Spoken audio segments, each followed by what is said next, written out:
What's up, ladies and gentlemen? It's Brendan, and I'm BManX45. And today we're coming at you with another video. We have another unboxing video, this time for X-Wing 2.0 by Atomic Mass Games. Well, it was by FFG, but now it's by Atomic Mass Games.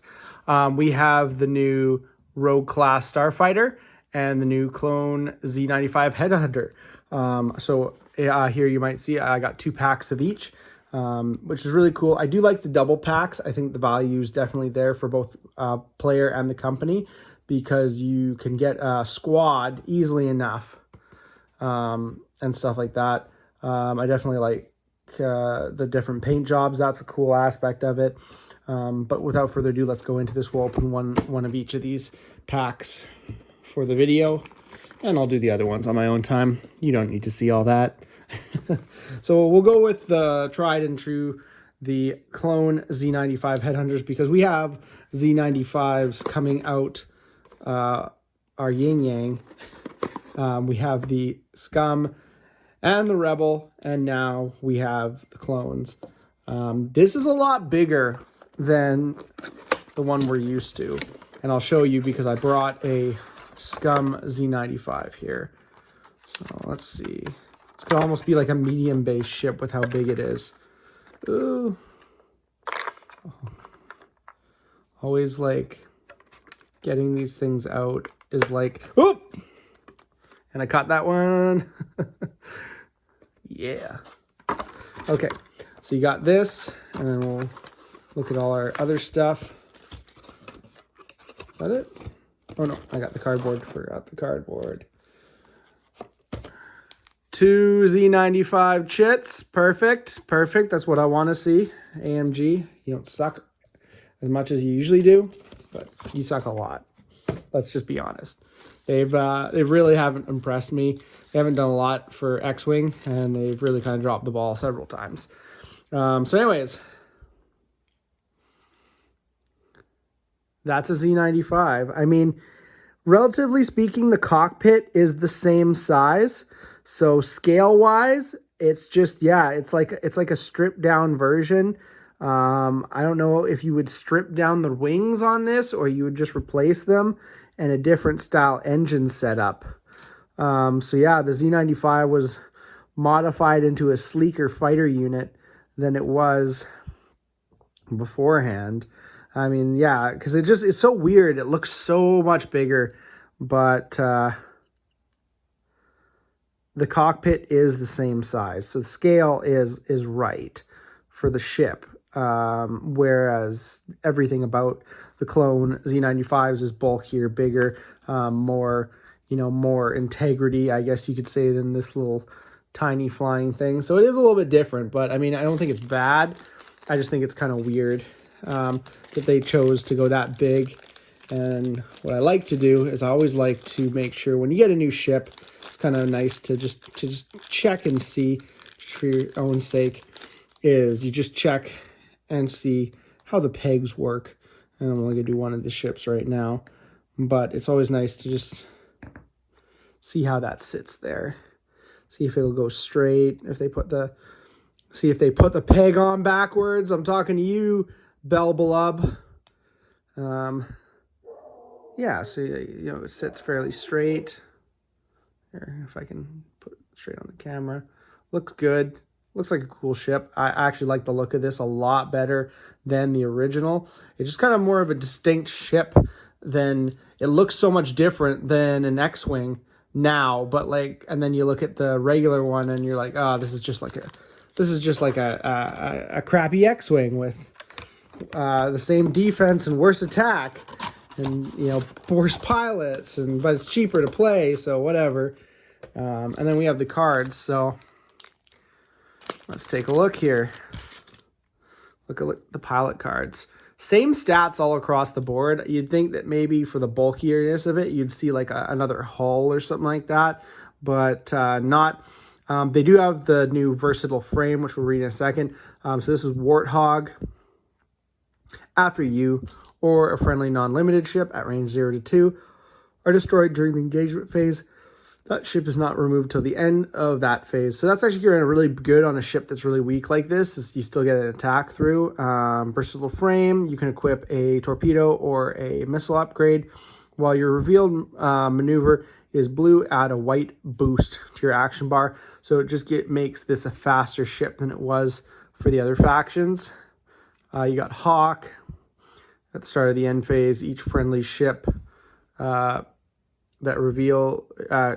ship at range 0 to 1 that is revealed a maneuver of speed 3 to 5 may gain 1 strain action to perform a booster barrel roll. Same as his ability in the LAT.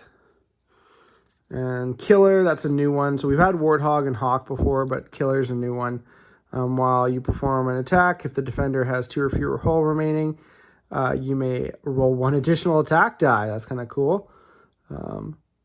2 or fewer hull remaining. So if it's a ship that has 2 hull to begin with, you roll 1 extra attack die. That's actually pretty awesome. If you do gain a deplete token after rolling attack dice, which you can easily get rid of next turn with a blue maneuver, so that's always nice. Boost, I think he's new as well at the start of the engagement phase. If there's a friendly ship at range 0 to 1 whose reveal maneuver is blue, you may perform a boost action, so it's a free boost for having your teammates do blues. That's kind of cool. And they're all cheap too, so Knack, incautious instructor. After you are destroyed, it's a weird word, incautious. Maybe I'm pronouncing it wrong. After you're destroyed, you may choose a friendly non-limited ship at range 0 to 2 and assign one of your equipped upgrades to it. End of game, return all the EPT upgrades to their original ships. So that's kind of cool. You can swap EPTs to friendly non-limited ships. So that's kind of cool too. Drift. Wow, there's a lot of named pilots in here. While a friendly ship at range 0 to 1 performs an attack, if you have exactly 1 non-lock red token or exactly 1 orange token, that ship may re-roll 1 attack die. That's kind of cool too. It's all pretty kind of simple stuff. Slider, when you reveal a 2-bank maneuver either way, you may spend 2 charges to execute as a side slip. That's cool. Side slips are always cool. Stub, there's a lot of named pilots in this. While you defend, if the speed of your reveal maneuver is even, roll an additional defense dice. That's kind of cool too. I mean, they're all going to be really cheap pilots. I mean, some of the abilities are kind of cool. And then you got just the regular Reaper, the 7th Sky Corps pilots. Yeah. And then we got our, everything same. Enduring is new, but it's also been out already. Homing torpedoes, that's new. Let's take a look at these. Homing torpedoes. After you declare the defender, it is a torpedo, range 1 to 2, 4 dice. So that's kind of cool. Have to have a target lock. Spend 1 charge, so you get to use it twice. After you declare the defender may choose to suffer 1 critical damage. If it does, skip the attack and defense dice steps, and the attack is treated as hitting. So you can just take a crit on that. So that's kind of interesting. On torpedoes, mag pulse warheads. Yeah. So that's it. That's the only new card in that upgrade pack. So that's pretty simple there. It's all right. I think we took a little bit too long with that. It's just a lot of named pilots. We're not going to go through the dials and stuff like that, because the dial, as far as I know, is the same.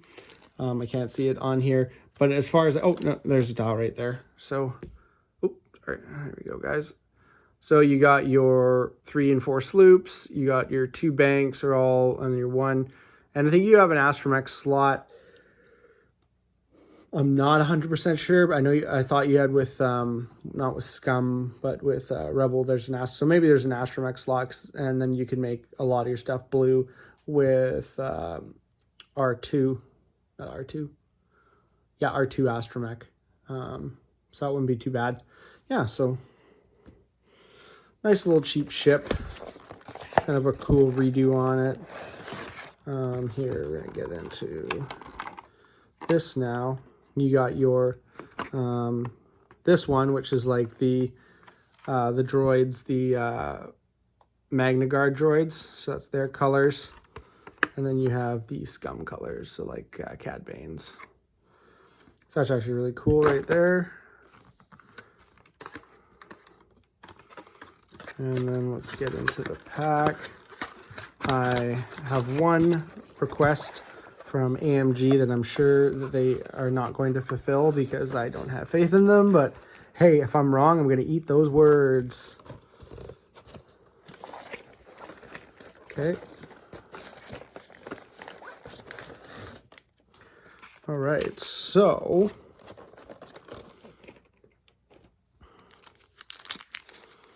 Cad Bane.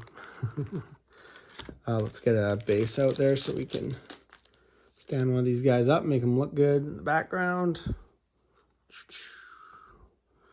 Let's do, because we got the Republic ship, let's do the Separatist color.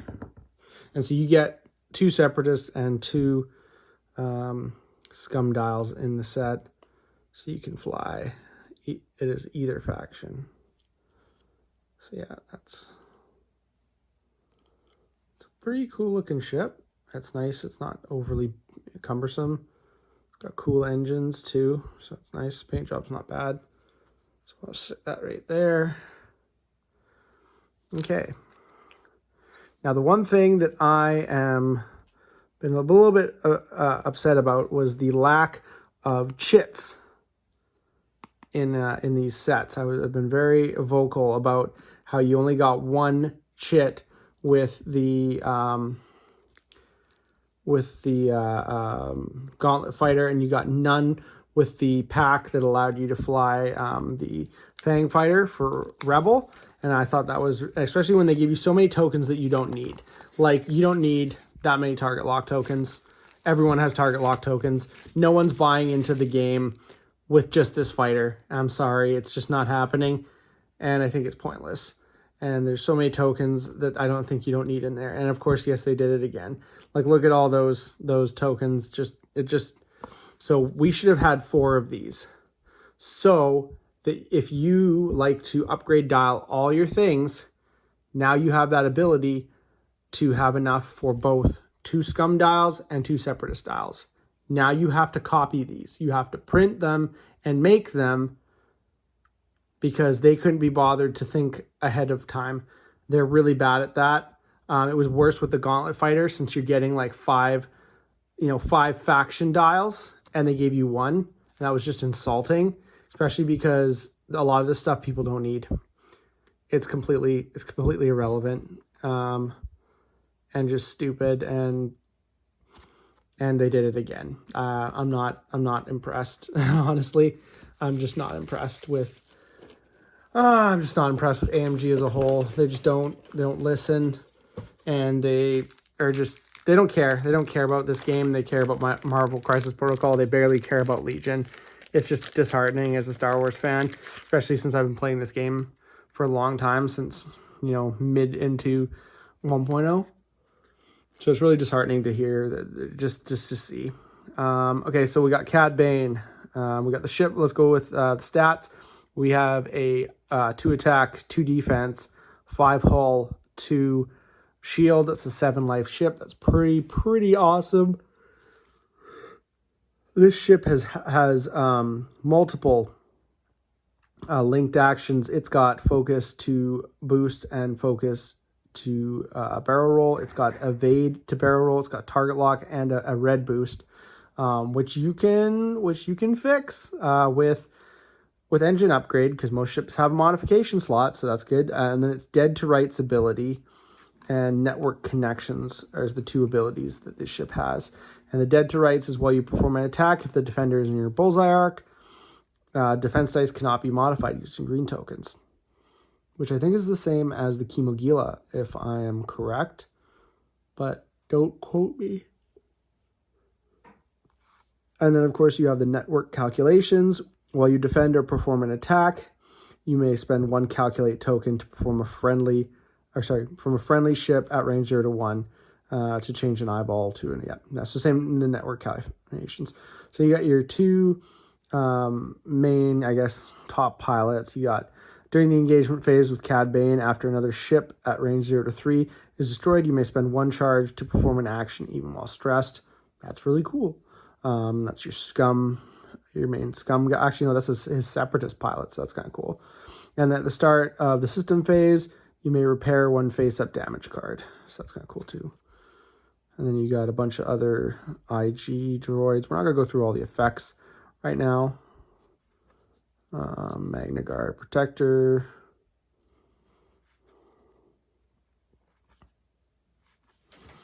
And then you got Cad Bane, who's got a different ability for Scum. After you perform an attack that hits, you may spend 2 charges to transfer 1 of your non-lock red or orange tokens to the defender. Okay, that's kind of cool. Oh, Victor Hell. We got Victor Hell. After you defend, if you did not roll exactly 2 defense dice, the attacker gains 1 stress token. I think that's his same ability from the, what is it? The Kiraz fighter. That's all right. Nomlum. Headhunter. So yeah, you don't get as many pilots with that. That's the Magna Guard Protector. It's got its own, and you got marked for elimination, which was new in the last set. Notorious, again, is a new card, but it's not new to this set. Proton cannons. Okay, you get a double cannon attack.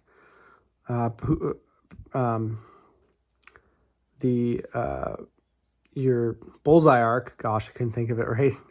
Range 2 to 3, 2 charges, and it reoccurs. And you have to spend 2 charges for the attack. Change 1 eyeball, or hit result to crit result. Oh, wow, geez, that's pretty good. It's been a long day and I'm super tired, but man, that's actually pretty good. It's very lasers, very situational, but it's not bad. You got independent calculations,